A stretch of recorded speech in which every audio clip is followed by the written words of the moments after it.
You're listening to the AFTERBUZZ TV network. Now the largest new media platform on the web and your #1 source for after-show entertainment.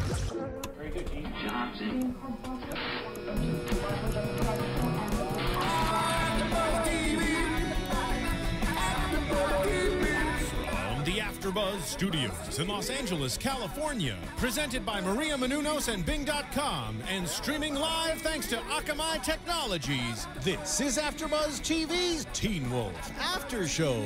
We'll break down tonight's episode and get you all the latest news and gossip. And now, another post-game wrap-up show for your favorite TV show. It's AFTERBUZZ TV's Teen Wolf After Show. Hello, AfterBuzzers. Bing is for doing, and we're here doing another AfterBuzz TV after show for MTV's Teen Wolf Season 3, Episode 5, Frayed. I'm your host, Kristen Snyder, and sitting next to me this evening, Sara Stretton, another AfterBuzz TV host. Hi, and everybody. Across the table, our first special guest this evening has played guitar for and toured with artists such as Destiny's Child, Josh Groban, The Calling. He's scored commercials for Toyota and Samsung. He was the music producer on MTV's Taking the Stage and now composer for Teen Wolf. Please welcome Dino Meneghin. Yay! And our next special guest this evening was the music coordinator on The Hills, Run's House, Shark Tale, and 500 Days of Summer, which I loved. Music supervisor on The City, Taking the Stage, and the 2012 MTV Movie Awards, and currently the music supervisor on MTV's Teen Wolf. Please welcome Laura Webb. Yay! Yay! Welcome, guys. So happy you guys could join us this evening. The fans have requested your presence. They're downloading the soundtrack. They're loving the composing this season. Thank you guys for being here. Thanks for having us. Thanks for having us. Happy Tuesdays. No, I'm excited to talk about this episode today. I'm so excited you guys are here, especially because over the past couple weeks, music is always coming up in our conversations, and people are always bringing up, and that's such an applause to you guys. So thank you for adding wonderful sounds. So the episode's titled Frayed, which, like the episode, the structure, it's ripped apart. And so that is what the editors told me the episode title meant. So thank you, Corey and Greg, the assistant editors. And this layer was, the episode was like layered with flashbacks, but I'm going to attempt to talk about it in order because I think if I do it out of order, the viewers won't find it as unique as they found it the episode to be. So let's go ahead and start talking about the Alpha Battle because that's over the entire episode. We get snapshots of that. So let's start with, we get the aftermath before we get the battle. But Peter and Derek came up with this preemptive plan to make a strike on the Alphas and enlist Scott's help. And the default plan Scott's mad about because it's always about killing somebody. And they were saying, Peter said that the plan this time is just to kill Deucalion and cut off the snake's head. But then they were talking about how when Hercules cut off the head of the Hydro, 2 more grew back in its place. Right. And there was never supposed to be a battle. They were just supposed to kill Deucalion. That's what this episode was, just supposed to kill Deucalion. I mean, but that didn't happen. Yeah, I love that analogy, just them bringing up the Hydra, because to me it was just foreshadowing that as much as you expect one thing to happen, you have to expect the unexpected. Right. And this obviously happens when Scott's plan to, meet and talk it out just falls to pieces, and everyone besides Scott is like in the know that they're all going to fight anyways. Although we're going out of order, I do have to say that I was so surprised by this, like the first section of this. I was like, did I skip an episode? I was like, what's going on? I was so confused. Like, it takes a minute to get into it. I almost went back and was like, I need to rewatch last week again because I'm missing something.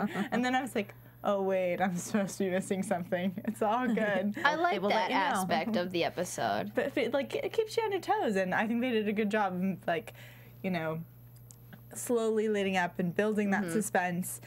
And especially with, you could tell they were talking about it being a ticking time bomb, so it's obviously something big. And you get these little realizations throughout the episode about what happened or who they think is dead. And then you also get these other realizations that everybody's wrong all the time. So, lots of layers, but Isaac won't let Scott eat Mexican alone because Mexican food clearly means party. Right. But it appears that this Mexican restaurant has closed since the last time they were there, and they find themselves in an abandoned mall. As we do. And everyone followed Scott to talk to Deucalion. Unfortunately, Deucalion brought his pack with as well, and we get this amazing composing of the battle scene. Can you talk about that for a moment and what that's like in getting that together? Because we just have no idea how to even Are you talking about the flashback slow-mo version or the full version? The way we structured the episode, it was in the flashback. So there was a flashback theme that would come back and that developed every time you saw it. You would hear the same piece of music, but a larger version of it. So it starts on the bus in the first flashback, and then every time you have the flashback, you keep hearing it. And at the end of the battle scene, at the end of the battle scene, I think we went back to it again. So that was, so we'll have themes that come back in certain spots in the episode or even in the series throughout the series arc. And then with that battle scene, we talked about that a lot, actually, how to structure that, because there's a lot of slow motion and there's a lot of sort of pacing that we worked out between the editor, Gabe Fleming, and myself. In terms of how we didn't want to just go full tilt action through the whole thing. I was going to say, like, when you're picking the music, do they give you the footage that they're going to use? Because obviously that was the slow motion part. Did you know it was going to be slow motion before, or did they like apply that later? Does that make sense? Yeah, I'll usually see a lot of times if there's any CG, if there's any computer effects or things, a lot of times that won't be in when I'm working on it. So sometimes if there's a giant monster, they'll say, okay, it's going to come up here. So I just kind of have to work around that, but I won't actually see it. Wow. But things like slow motion and stuff, that'll usually be in there. Okay, yeah. I'm sure that helps. You're not like, action, high-paced music. Yeah. Oh, and there's the slow-mo. This doesn't match. Yeah, we have we both have like spotting sessions. So we'll sit with the editor. Sometimes producers are in the room, and we'll go through and kind of like, I mean, for me, probably me more than you, I read the script and break it down, and I kind of have like what's in my mind, like, okay, I think a great song here. But then it's always like you have your ideas, but then you want to sit with the editor and be like, and see how it's shot, because we're like, oh, there's not enough time for, it might be 5 seconds. So you're like, okay, well, we're not going to put a song there, score or normal. So it's kind of like we kind of, it's a collaborative process. So when it makes sense to implement a song, you'll find a song. Yeah. And when it makes sense to have composition, you will compose for the scene. Yeah. Yeah. So there are different rules for each and of sometimes those. like maybe we'll do like sometimes we even switch. Like sometimes it's just like, oh, we picked a song, but maybe Jeff's like, well, I was kind of thinking score here, or Yeah, sometimes or vice versa. like a song won't clear, and you'll help me make something. So. Or sometimes we just decide later that, like, even if I wrote something in a spot, Laura might have a great idea for a song, and then we end up replacing it. So it obviously has a lot to do with like the feel and the tone of the scene that you guys have to pay attention to. It's just, music is such a big part of our lives, and it's awesome that you guys have chosen that career to go into. Yeah, but it just like it evokes so much emotion, so it's really cool. It's such an interesting, for me, music is, I got into like listening to the music more movies like as I got older in movie and of TV, and someone once said to me that like good music or good music composition, you will get so lost that the music and the acting become simultaneous, and you can't distinguish that there even is a score. Yeah, or that's when it's doing on. a good job, like because it's all melding together. Yeah, it's like it becomes part of it. It's like it's not just a good song; it is part of the acting. It's all one. And I think that really has come to terms in the show, and especially we've been talking a lot about like the build up with the unknown and like the music that's being associated with the things we don't know, giving us clues, giving us like something to predict off of, just off of a sound that we're barely hearing. So what I want to know is, going back to the fight scene, where was Peter during all of this? Like, he was there for the whole planning process, and then like when it came to battle, he wasn't there. He's never there. Have you noticed that? He's only he's there too weak, He's a slippery one. He's also seems to be reverse aging. I just keep like, I like was watching it, And I guess that's a credit to Ian Bowen's skin. I don't know. I think he moisturizes. he's doing something. I need to talk to him. Yeah, find out what I don't know. Well, he will be joining us, I believe, episode 8. So can ask we will him about his ask skincare him. regime. Maybe he can take us through the whole regime step by Honestly, step. though, Yeah. he seems to keep getting younger, and I'm like, wait, you're the uncle? You're like turning into like friend age. This is interesting. Maybe it's the facial hair. I don't know. Well, they returned to the scene, Peter and Cord, to find out where the bodies went because they mysteriously disappeared in the scene. And then we get the reveal that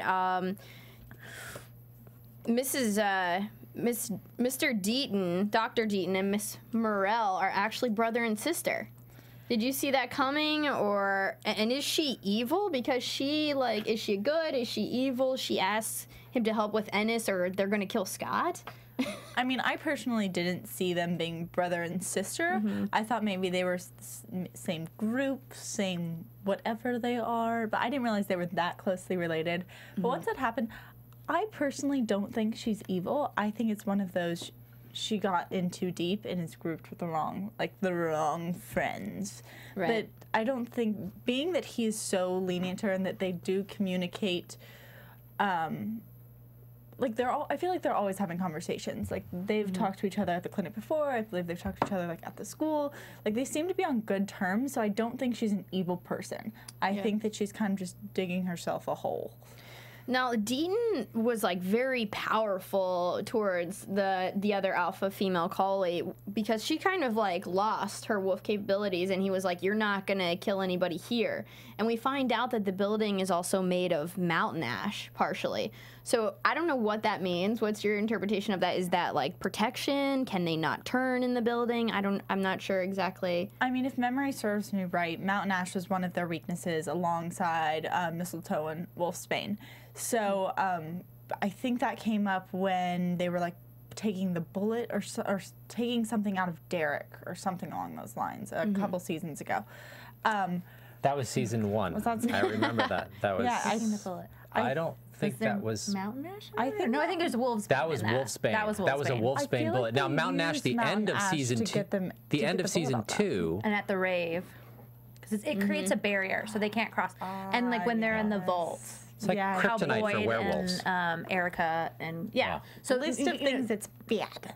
Yes. So maybe they can't cross. So it's like he has it, back where he treats patients, werewolves, whatever, and that's why they can't cross unless he lets them. Or I wonder how this has, like, impacted Scott, like, working there. is he like getting weakened by the mountain ash Or immunity? strength. Oh Well, no, but he I don't couldn't, know. like, you Superman. couldn't just leave him a key. You know what I mean? He couldn't just, like, open the place up in the morning. Yeah, I mean, Like, could you open up, Scott? No. Well, you're the guy who had to build the whole thing with Mountain Ash, so you come open it up. I it must be don't kind of think. difficult, I just don't think it's an accident that Scott's working for Dr. Deaton, the one who has all the answers in this town. I don't know how that job came about, but how is it that Dr. Deaton's just suddenly, like, his mentor? I mean, it's very interesting, especially because the fact that, I mean, Scott was already an apprentice there, or intern, or whatever he is, before he was bitten. So is this something that, can Dr. Deaton see into the future? Does he have a sense of these things? Does he know anything more about, like, fate or whatnot? I mean, I think we have a lot more to learn from him and what he is or what he knows or how he knows what he knows. Because he always knows something. I think that was a rhyme of some sorts. But anyway, so Poetry. as we predicted last week, Sarah and I thought, since he killed his old pack, why isn't he going to kill the stronger pack that he's formed now so that he can take their powers? And we see him perform this weird ritual, grandma kissing on Ennis right before he crushes his skull. I like with, that you thought that two was fingers. that's grandmother kiss. grandma. I was thinking more like the Godfather. Yeah. Yeah, but I like that you saw that as grandma. My grandmother was Italian. Okay. So then he crushes his skull. That with was just pretty shocking. 2 fingers, with like 3 fingers, I guess. I know. and I guess we can assume takes his strength and his power with him. And what I want to know is, does Kali and Aiden know at this point, you know, how much do they know? We see them crying outside. You know, Dr. Deaton had said that the prognosis, the odds were pretty good, but... I definitely don't think they know. I mean, but they were crying outside, so do they think that he just naturally died, or are they starting to get the picture that perhaps Deucalion is going to come after all of them? We did hear Deucalion say, like, I guess your prognosis wasn't correct or whatnot, and I think that was like a warning, like, you're not saying anything, this is you being wrong, I didn't do this. Yeah. Like, that's what I got from that line. And honestly, I think that Alpha Pack's too, like, steroided up, basically, to, like, understand. To come in and analyze the situation? I don't think so. I think I'd walk in there and be like, his head just didn't explode. Yeah. Like, what happened here? Who did this? I don't know. Maybe Wolf's explosion, head Teen Wolf explosion. CSI. Teen Wolf, yep, CSI. We had Peter and Chorus kind of doing the CSI work this episode, but I want to talk about Scott's potential. Now, he happens to just run into Deucalion, who's neighbors with the Argents, we learned this season. And is this a coincidence? Because Deucalion mentions the neighbors are surprisingly nice. So is this a coincidence, do you think? Or do you think that Deucalion moved here on purpose? I mean, Deucalion's always about all of his vision, and he's like, I'm the visionary. So I think it's pretty obvious that he picked that building because of the Argents. I'm wondering where Grandpa Argent is at this point. That's a good point. Like, is he living there too? Because I feel like if he's living there, then they wouldn't be so friendly. Right. But so I think that was a plan, and I definitely think that it was that Deucalion was okay with everyone knowing. Like, he wanted them to know where he is. Right.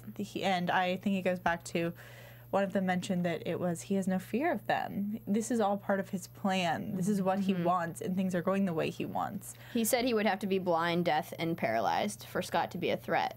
But then if that's the truth, then why is he here for Scott? You know, why is he so obsessed with Scott? I know that he wants Scott to kill an alpha in order to become one, and he was there to talk with Scott about his potential. But I really don't think that Scott's going to have to kill anyone to become an alpha. I kind of see it, you know how his eyes, like, flashed red for a second in battle? I kind of feel like maybe you can become an alpha without killing someone, and, like, he was born with an inner alpha, and he's, like, the chosen one true alpha. What do you guys think, give Sarah? us any insight? Can we get anything? Is there some bendable rules? How does one become an alpha? I feel just have to see. I feel like it's a matter of him just accepting his role of an alpha and accepting who he is. And if that happens to be an alpha, well, then we have to accept our role as an alpha in this world. Okay, if you become an alpha though, can you just become an alpha on your own, or do you need a pack? Well, you were supposed to, in order to become an alpha, kill, but he's obviously not going to do that because that's his, like, slogan, his hero, like, slogan is... But it's going to happen. He'll find another way. You do kind of want to see him go all Danny Trejo on somebody at some point, just release his inner... You like him good. If someone's really bad... He's like the only superhero who won't kill. He'll, like, find a way around it, and I like that. Like, what other superhero do we have in superhero genre that doesn't kill, that will find another way? Ends bad. It's like when you put the villain in prison, you just know that eventually he's getting out of prison. Right. Like, and in this show, I mean, you think people are dead and they're not. So who knows if killing them's even going to work? That doesn't work in this show. Death isn't the end in this show. What's Jeff trying to say there? Second lives, third lives. Keep it going. So let's go ahead and jump into the bus scene. Now, you guys were talking about the music a little bit earlier for this. Can you add to, you know, I can't remember if there was any specific songs, or was this during the bus scene? I'm not favorite song in this episode. Did I get to know that now? Yeah, that's a good question. I really like that. I think they're going to be a big talent. Is when Scott visits Allison in her bedroom, and they're like, you know, don't back off. It's this But there's band. like chemistry. Oh like, yeah, flying. yeah, and it's a little, you know, sultry, and so it's a band called London Grammar, and the song's called "Hey Now," and I know we're the first U.S. I don't know if we're the first people to license anywhere, but I know definitely the U.S. They're from the UK. I think they're gonna blow up, and I'm excited that we got to kind of use them first. How do you find these bands? I mean, all over. You know, you're listening all the time. I get sent stuff, you know, inundated, and you try to weed through it. And, you know, now that we're in the 3rd season, there's kind of a sound, you know, because it's like slightly dark, haunting, always kind of works. So, you know, I'll keep playlists kind of. This is the creepy stuff. Sad, creepy stuff. Yeah, what are your playlist titles? Can you tell There's us? like moody love, because we've had a lot of moody love this season. You know, hot makeout songs, because there's been some of that. Can you send me that playlist? I know, right? Because there's the which I do like as well. We use for Lydia's makeout scene. There's a band called Watch the Duck Girlfriend that we used when they were flashing back. With her, Which I really like that one too. So that was like, oh, okay, that's my hot makeout song, you know. And then there's fight songs for fight moments, and then it just depends. Like, you know, it all depends what. But you'll just kind of listen, and I'll keep like just a regular Teen Wolf folder and kind of pull from there. And you know, it's Do you have any bands that you find are constantly coming up that you always want to pull from? I mean, we have used Mickey Echo in season 1 and 2, and maybe something else. No. So his stuff always works because it's haunting, but it's like good drum beats and stuff. Can I ask about the music room scene from episode 4? Yeah, that too. That Yes, that was Dino, like one of my favorite scenes. Oh yeah, you should talk about that because of the chanting, With You mean where Lydia the is? Duroc chanting. Yes, but you're talking about where Lydia is. When we first get to her in the music room scene, and she's kind of just found herself there. Ah, yes. and we have like the phone on the piano. Ah, yes, that. Yeah. Yes. Yeah, you should talk how you created that. Yeah. So that's the well, that chant that you hear, or that music that you hear, is something that you'll hear fragments of and larger and smaller pieces of it throughout the season. And that's something that we created at the beginning of the season, and we had we did it over at we recorded a choir over at Capitol, and it was great. We had it was Tim Davis, who does the contracts, puts together all the vocals for Glee, and a lot American Idol and a lot of stuff around town. He helped us put together the choir for that, and so there's a lot of clues as to the story arc in the lyrics of the chant. Which are in Gaelic. The chant is in Gaelic. Actually, and the choir is chanting in Latin behind them.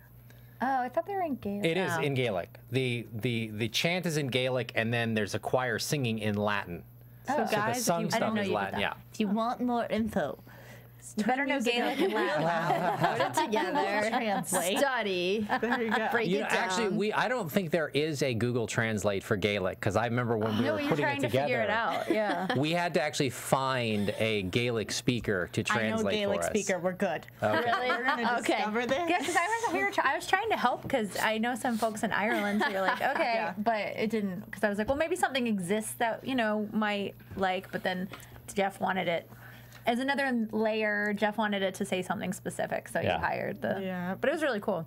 I went and visited. Yep. Yeah, that was a lot of fun. I've got a source. We're gonna Okay. How long did that take? challenge accepted. I think we did that in it was about a week, top to bottom, I think.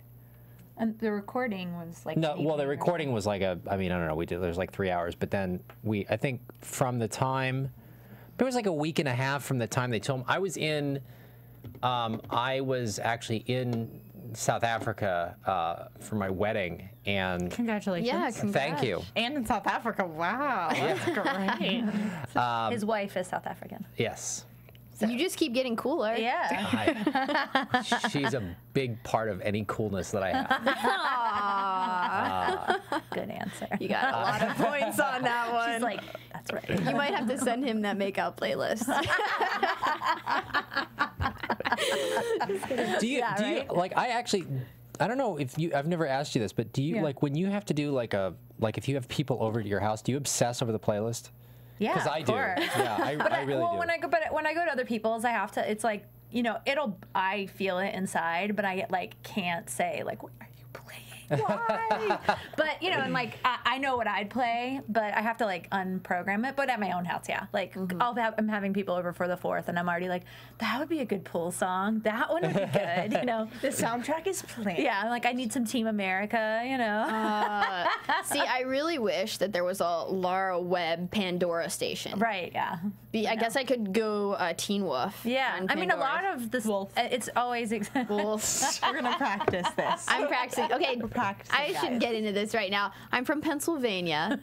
Called my mom today, asked her how you say the animal wolf, and she said wolf, and I said, now what sound does a wolf make? And she said wolf. So that is why I do not pronounce Teen Wolf correctly. And thanks, Mom, because now that's why I get beat up on Twitter and YouTube because I say wolf. There's a lot wolf. of people. You're not the only one. Okay. Yeah, thanks, guys. I never really thought about it until working on the show. But then whenever people say it, you're like, wait, hang on. What? Okay. I sometimes just call it Teen Wolf as just because it feels good to say it that way. It does feel good that way. Like wolf, lots of energy. But wolf, I have to I have to get deep before I have to go wolf. That's because you have to think about it. Wolf. Yeah. Okay. Enough about woofing. I'm gonna practice. Sorry, guys. But talking about Twitter and AfterBuzz, don't forget you guys can support AfterBuzz by going to iTunes or YouTube, downloading, rate, comment on our show. If you'd like to join the conversation, you can call our fan line at 424-256-1729. You can join the live chat at AfterBuzzTV.com. And I want to read some of our comments that iTunes and YouTube listeners left last week. Buru Raven says, Jessica and Alyssa are so nice and funny. It was awesome to meet them.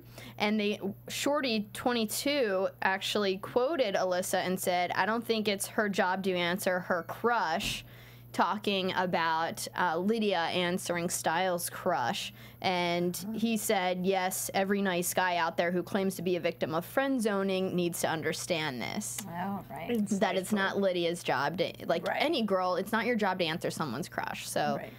Thank you for Alyssa and Shorty re-quoting you. Maven Cree says, the next guest you have for this, ask them how the twins merge their pants. Wouldn't it just... Something I haven't thought about. They said, wouldn't it just be easier if they took them off? I'm pretty sure no one would mind. So can you guys... We are a PG-rated show, so that's probably why we can't. I hadn't thought about that. That's a really good point. How do they merge their pants? How do they merge their pants? Magic. Maven Cree wants to know, and he wanted me to ask you guys. Wow, well, I don't know. I feel like we have to ask Jeff, but I'm gonna go with they only use Pants one merging. Twins pants. So really where? only the Yeah. first So, pair but of when they pants. unmerge, they do. Where are the other pants? Spectacular pair of pants. Yeah. It's special pants. Yeah. They're like the Magic Mike kind that kind of I don't know. It's like Stretch the out. Incredibles But the other way, version, but the Incredibles in clothes like adapts. Yeah, it all adapts and merges together. Yeah. But good question, Maven. yeah, Thank you. And something thank you I hadn't guys thought for about. helping us think about that question. That's good. Now I'm going to be thinking about that a lot now. The merging Every of day. pants. Bother me. How Yeah. do you merge pants? I know. More Aaron says, thanks for reading my comment. And you're welcome, Aaron. And everyone, send us the comments, emails, and we'll read them. And we want to thank Happy Puppy, Nerdy Success, James Taylor, Peter, Wolfswin, Ash, and Haywood, Bloom, Mr. AWAX, I don't know what that means, and David.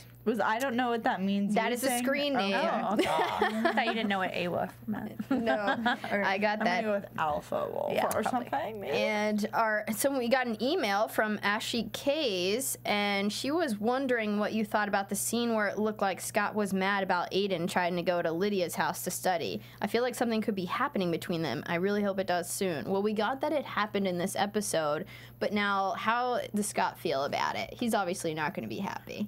I mean, when I first saw Scott kind of reacting to Lydia, the emotion I was reading off of it was that he kind of had a crush on her, and I was like, that's weird. But this time, looking back, I'm thinking, well, maybe he just wants to. he already tried to protect her from danger. Right. Now she's going right into another dangerous situation that she doesn't need to be in. So I'm thinking maybe it's just like a friend thing and him trying to be a protector of the world and being like, please stay in your room and be safe. Not with Aiden in your room with you. We don't know what's his pants. What's up with those pants? Yeah, yeah. Until we figure that out, don't hang out with him. Yeah. Okay, well, getting back to the bus scene. Okay, now Boyd and Isaac, they're like ticking time bombs, wanting revenge on the bus because they don't know if Derek's alive or dead. We don't know. And Scott decides not to stop them, but lead them with the advice that Dr. Deaton gives. And I feel like that's one step closer for him becoming the true alpha that's just naturally in him and accepting who he is. And we got that awesome text battle between Styles and Danny. And everyone has experienced this, and that's why it's so funny, because you get that friend who just won't stop texting you until you finally respond. So that was really funny. They really accomplished the awkwardness in this scene. I felt like that was really reached, where you're just like, yep, okay. That's why my phone's going off like always on crazy, silent. and I don't know what to do. No, but I thought it was really funny and then like a bit of comic relief, and it felt like real awkwardness to me, so I liked it. It made me want to hit Styles in the face a little bit, and I love him, but I was like, Styles, come on. Styles apparently has a smile that'll make you puke. Did you just love that smile? It was like the craziest, funniest smile. Yep, only Styles. Styles will go to any. Obviously, his testament of this best, but Styles will go to any lengths to achieve his goals. He will just keep pushing those buttons. But we love him. I like how whenever Scott's finally healed, which we'll talk about the sewing scene in a bit, but when he is healed and he comes back and he sees Isaac actually beating on Ethan, do you think that Isaac was beating on him because he's still upset about not knowing if Derek is alive, or do you think that he was getting revenge because Scott might not be healing? Was that his love for Scott or his love for Derek creeping in there? I think it was. I mean, I think it's a little bit of both. I think that when you're so angry that you're forced to fight someone, it's not always just one reason. I think that it's all these things that are going on. Plus, like, he got his ass whooped the other day too. There has to be some anger on his own. Don't forget, Isaac is the guy whose dad used to lock him in a freezer. So he's got some rage issues. Some pent up. Definitely. Yeah. And we always talk about poor Isaac because he always He gets tortured more than anybody else. Derek. Yeah. we kind of expect him to just take it because he's like the leader, you know? He kind of did this to all of them by biting them all, so he can get a little bit more tortured. True. Plus, he doesn't He's seem getting as pretty effective. beat up, you know? Yes. But And it's he always feels very put upon to me. You know, like he's just kind of carrying all of this. Yeah. Isaac to me, always feels more tortured. All right. That's a good point. I would agree with you. I'm on that same wavelength. But Allison's telling Scott that all this isn't his fault, but I'm going to say that if he doesn't own up to his abilities, that future events can be blamed on Scott, I think, if he doesn't start owning up to his abilities, which he did this episode, so hopefully he continues to own his inner alpha. What do you think? do you guys all think that if it was kind of his fault, though? Because I was a little confused why he started fighting again after the arrows were shot. Like, they kind of showed like they had almost a little bit of a break where maybe they could have run away, and it was Scott who took that first initial punch after the distraction. It's a good point. Like, is that, like, And he was rehashing the battle kind of his fault? And he did take that last like claw at Ennis, which knocked him off his balance and also took Derek with him. Right. I don't know. Blame? Percentage? Anything? Yeah, I don't know. I think that, like I said, if he doesn't own up to the leader he's supposed to be, like whenever he called out to Isaac was like in the zone of like fury, and he was just raging in that moment. But it was like Scott's voice was calming to him and was like the only thing that stopped him at that point. So if Scott continues to lead them, then I think that they'll all be okay, and we won't be blaming Scott for future events. But who do you think the Dark Druid is? Styles and Lydia are brainstorming about the sacrifices and predicting that it's a pre-war ritual, which I hope to see the demon with like 10 heads in action. The demon wolf, like I want him to have like 10 heads. I'm still so excited for that shift. I've been waiting for the demon wolf to appear in like full demon wolf form. I'm just waiting for it to happen. And I think that I'm starting to get the feeling that's not going to happen until we meet this evil druid. I think that maybe we're just going to get this all in one. Whether if we have to wait all the way to the season finale, though, I don't know what I'm going to do. Hopefully get it by episode 12, because I know there's a break coming up. But so then we find out Derek is alive and in Miss Blake's care, which we will assume for now is a good thing. And I just want to talk about, before we get into the interviews with you guys, I want to talk about Allison's heroism for a moment. She's kind of like the warrior now and the protector of the realm that is Beacon Hills. Yeah, and I liked her journey. You know, she was a regular like high school girl when we met her, and then she had a lot of traumatic events that helped us understand this cause of change in her, which is now, you know, contributes to her badassery. but Bad things make you a badass. Sure. Equation. Mathematics, simple. I agree. I think she has been on this journey for a little bit when she was kind of going through her like depressing, like I don't want to own up to the fact that I'm going to help them. Like when she was kind of, I felt like she was kind of hiding in the shadows. I was a little disappointed in that. Like I understood she wanted to do her own thing, but I thought that she could still go out on the limb, and if she's going to act as their friend, then just be upfront about it. So I like that it was brought forth what she's doing and how there was that moment of recognition as she's standing firing arrows again to save them again. And they do get that moment of eye contact. But we also found out that the eye contact she got was she saw Scott flash to like being an alpha. And I think that's part of the reasoning why she says that now she's not going to keep her eyes off of him. Yeah. And I'm wondering if that's out of fear as well as compassion, because obviously she did a lot for him today, or in the episode. Which happened today. Yeah, but I also don't think that he's completely healed. I think that was just like... Well, it's nice that we got that whole... Band-Aid. That it's a mental thing for him. I think that'll definitely resurface in the future. But can you talk about, you know, the superhero music that you've composed for Allison? Because especially during that battle scene, it was like we were supposed to know that like she is the one saving the day. So yeah, that was very deliberate. We talked about that. We wanted her to come in with a cape on and save everybody. Yeah, that was.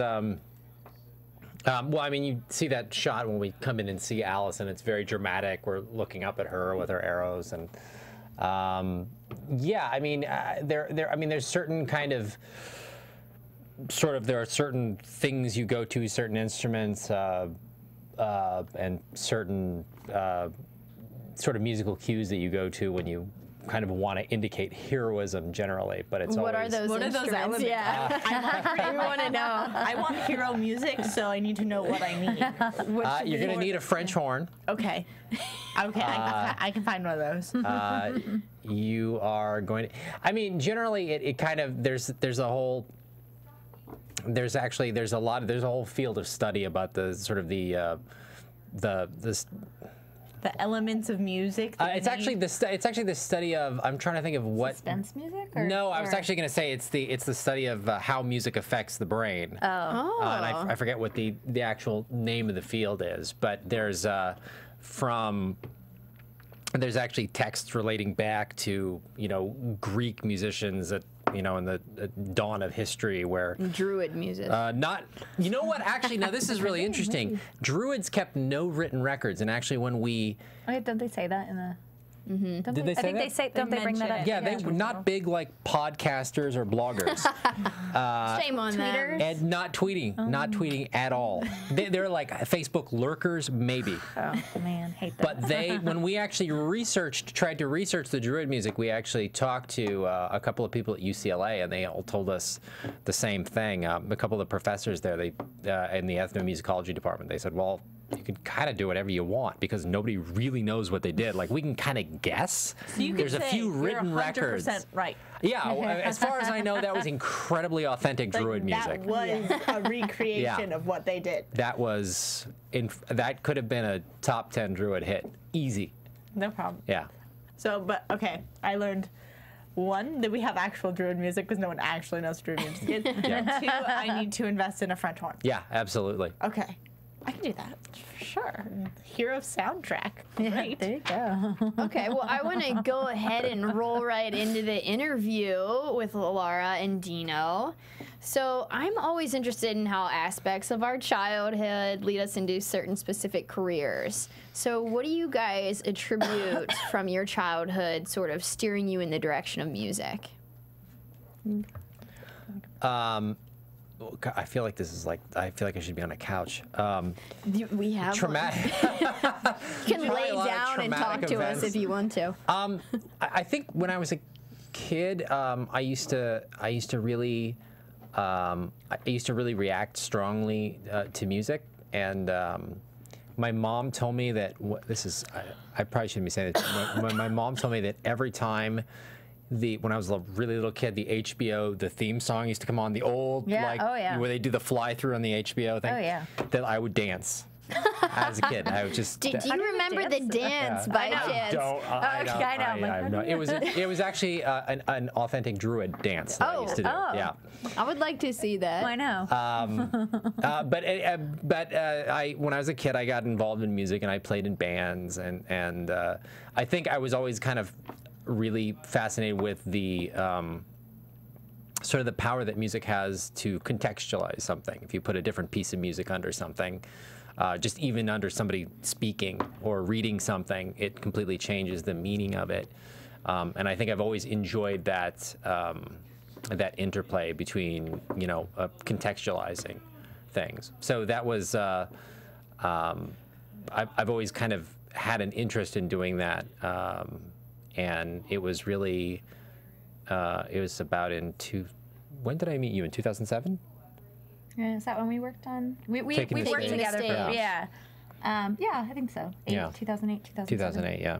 You guys could like really mess with someone, but like we should just one day put really happy music. Oh, we do that as jokes sometimes. We'll attempt funny things in and be like, I mean, you have to make sure they have a sense of humor, but you might put like, Russell, who's one of our directors and co-EP, or he is an executive producer on the show, he is a legendary music video director. Like he's directed all the iconic ones of the 80s, including Queen. And I think it was like season 1, like as a joke, we put in like, Champion or We Will Rock You or something. And he walked in and he's like, what? So you do sometimes. It's uplifting. It's like nerd humor, but we're like, ha, No, I like it. I think one day I might just play with Teen Wolf and be like, okay, and if I put really cheery music under this point. Don't let her in the composing studio. She's gonna mess up the show. You know what? If you saw what goes on in a composing studio, you wouldn't want to be in it. Can you tell us what goes on? It's people staring at computer screens and swearing most of the time. And you don't sleep. He doesn't. I don't think you ever sleep, or at least when we're. Yeah, when right? we're working, nobody sleeps a lot. Yeah, they said we wouldn't be able to get you out of the cave to come in here. I live very close. Actually, my dog almost. I come here sometimes. My dog actually almost got eaten at the dog park just down the street here. Oh no! Because of the wolves. Because of the wolves, yes. She is not a teen wolf. She's a little cream puff. So she didn't.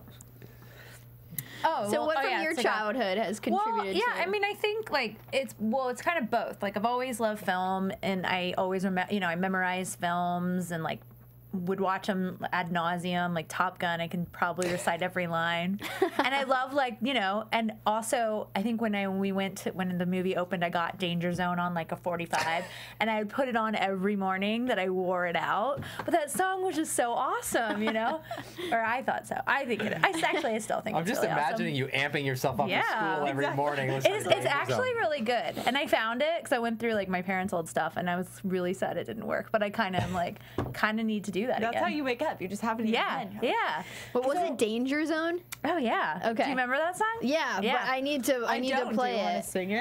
Steven, can we get some Danger Zone? I know.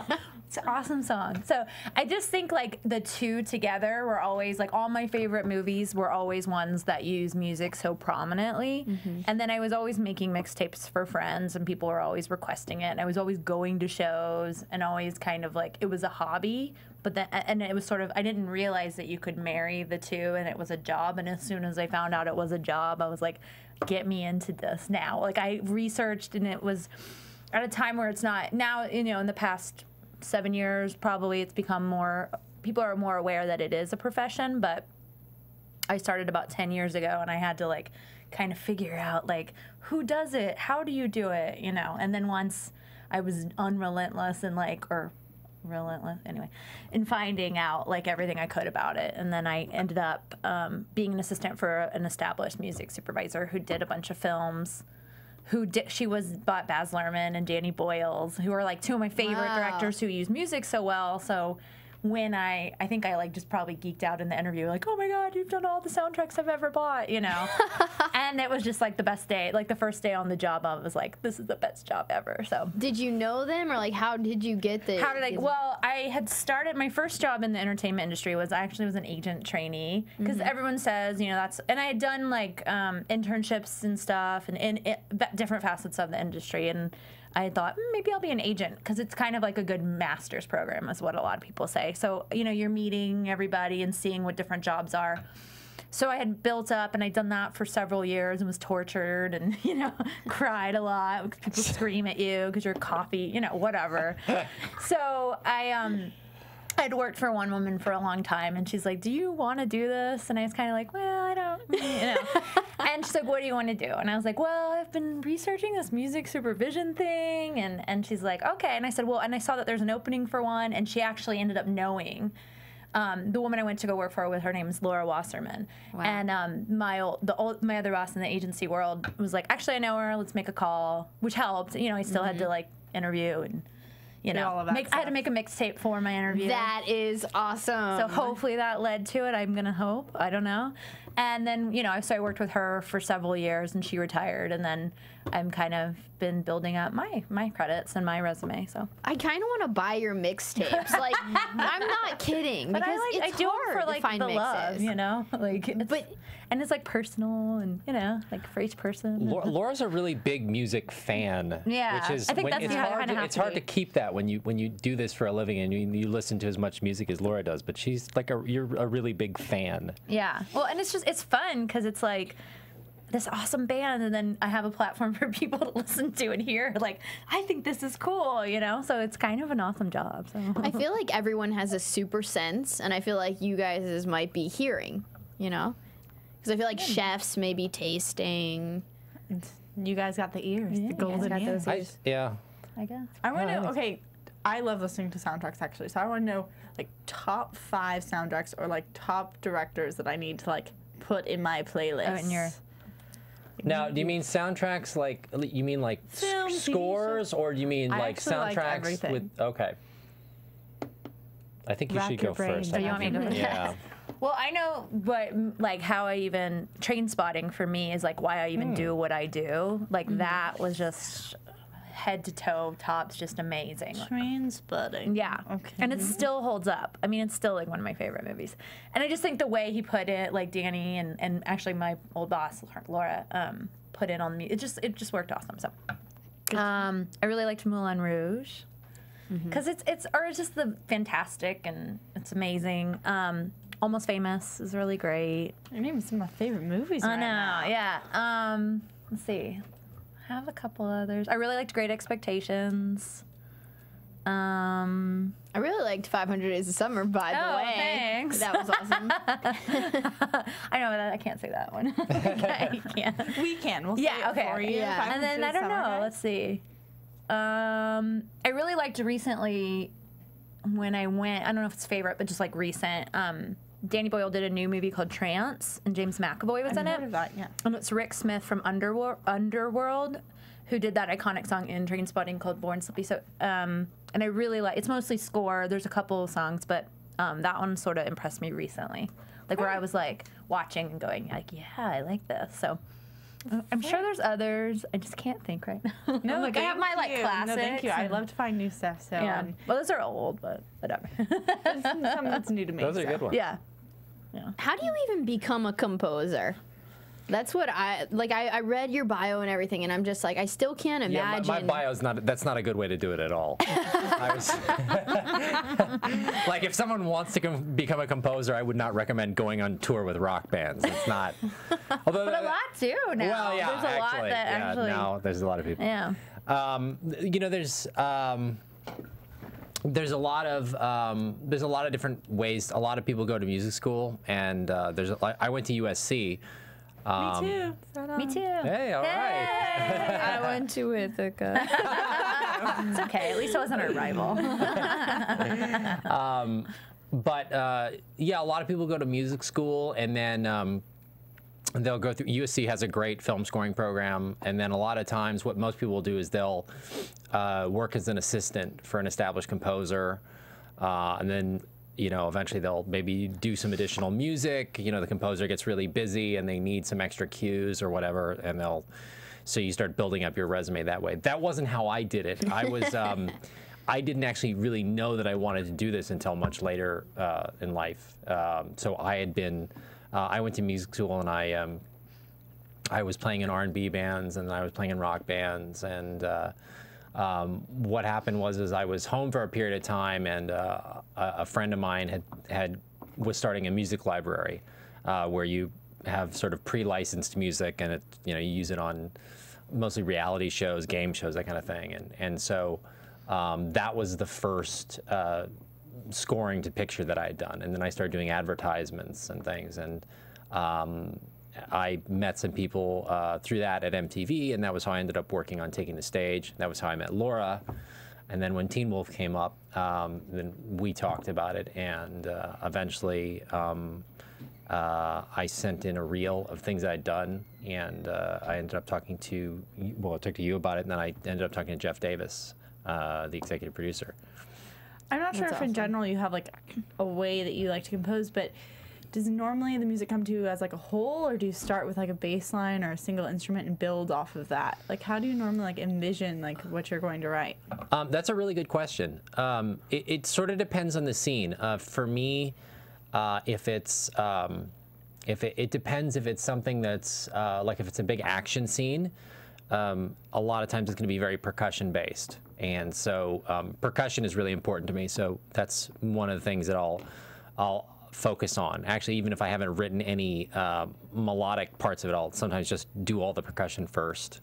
Build around it. Or... Yeah, I try to create a structure so that I know that I'm hitting all the points that I want to hit in action or in comedy.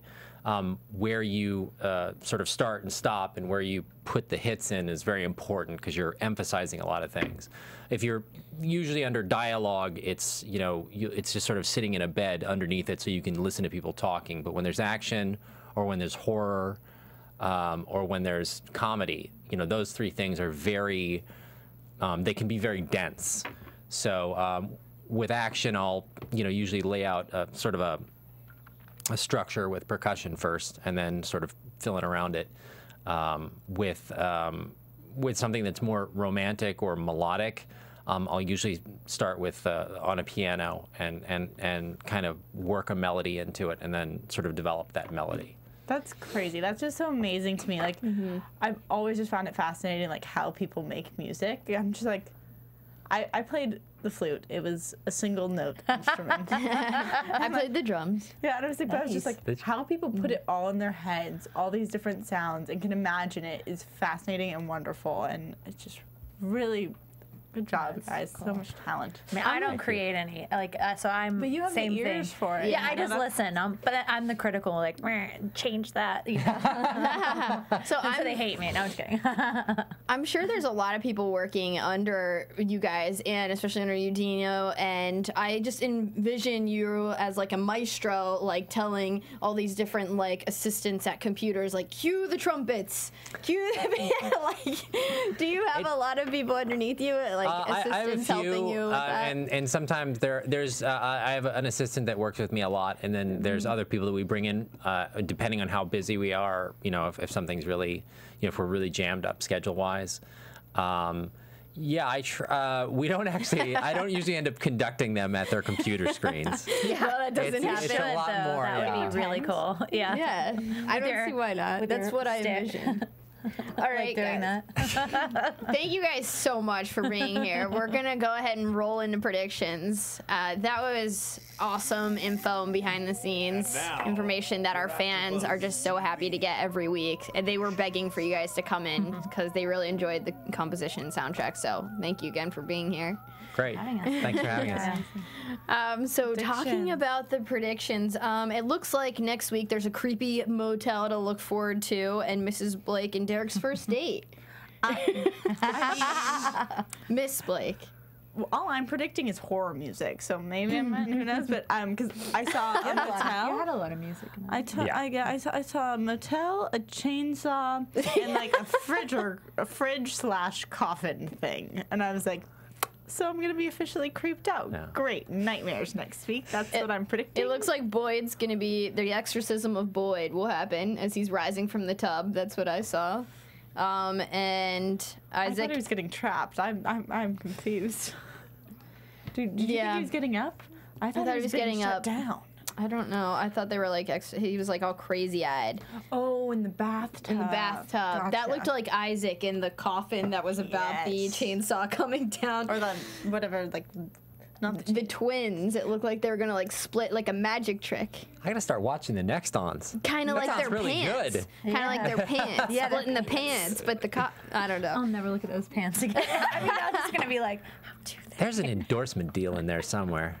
Sounds wrong. Yeah, for sure. But I want to know who's the end battle. Like, is Deucalion separate from the Druid? What do you think? Is the Druid the real villain this season? I mean, I think that's going to be such a fun question to see the show answer because that's what I'm wondering. It's like we have all these huge forces, and I'm like, I can't really picture Scott at this point being an ally of either of them. So it's going to be like this 3-section battle, but that never works. Someone always becomes an ally because they always kind of figure out that Someone's going to worse. switch sides. So Yeah. it's like, is that going to happen? Or maybe is Scott finally going to get his way and be like, I'm not killing anyone. You guys fight. I think he'll fight. I don't think he'll kill. He can orchestrate. Like Dino. Cue the alphas. That sounds much more sinister than Scott, I think. He'll just stand in the corner. Yeah. Anyway, guys, thanks so much for joining this week. A few quick shout outs to our Twitter followers, Simone and N. Williams and Stephen B. I'll read your comments next week. And Adrian, thank you guys so much. You can follow me at Cinematic Escape on Twitter, or you can check out my blog. Just Bing Cinematic Escape. And you can find me here on Sundays for True Blood and on Tuesdays for Teen Wolf. So, And where can we find you guys? On Twitter, I'm Laura Webb with 2 B's. And I am DM_LA. And do you guys have any websites you want them to check out? Any blogs? Any mixtapes we can buy? I know. Composing we can buy? Do you guys you guys We're gotta working make on it, one I know. ultimate We're CG trying. together? We're working on it. Is that I like a know. future project, you guys? No, yeah, I mean, it's something we've been talking about with the network, so hopefully something Great. comes to fruition. Awesome. Thank you guys, and we'll see you next week. From Bing.com, executive producers Maria Menounos, Kevin Undergaro, Phil Svitek, and the entire AfterBuzz TV staff, we would like to thank you for listening to the AfterBuzz TV network. To watch or listen to other after shows and post comments or questions, be sure to visit AfterBuzzTV.com. I'm Sir Richard Wentworth, and this has been a presentation of AfterBuzz TV. Buzz you later. The views expressed herein are those of the hosts only and do not necessarily reflect the views of AfterBuzz TV or its owners or principals.